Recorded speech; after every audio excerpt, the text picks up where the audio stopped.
It's funny how things start. You gotta jiggle it a lot.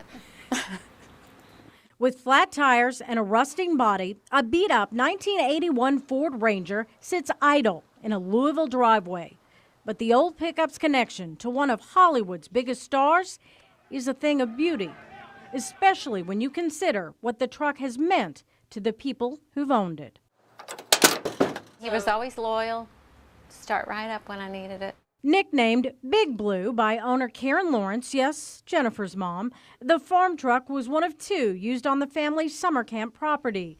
With horses and lakes, the picturesque Camp Hi-Ho was a favorite shooting spot for Jennifer's first agent. You better get those feet right underneath you. And photographer Chris Kaufman, who says at 14, Jennifer was a natural.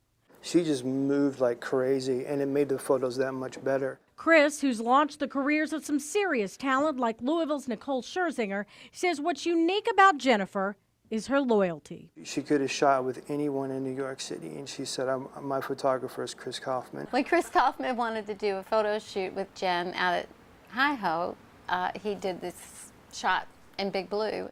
Chris captured this seemingly vintage image of young Jennifer in the truck's cab. It landed in an Italian fashion magazine. A lot of people did latch on to that photograph. That includes Karen. It's one of my favorites. Chris couldn't stop talking about the truck. He fell in love with Big Blue. He thought that was the coolest truck. Loyal like her daughter, Karen decided since she had two trucks, she would sell Big Blue to Chris for $1. How did you decide you were just going to give it to him? I saw him salivating.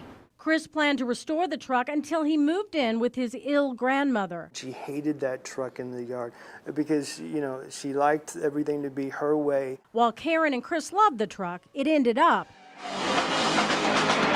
with someone who truly cherished it. John was a great musician. Chris's buddy, John Cook, was well known in the Louisville music scene. Spin magazine even took notice of his punk band, Crane. If I needed anything, he would be there. John mowed lawns on the side and took care of Chris's grandmother. He needed the truck. He needed a truck. And I said, why don't you take the truck? John's mother, Peggy, had a different reaction when she saw it in her driveway. Oh.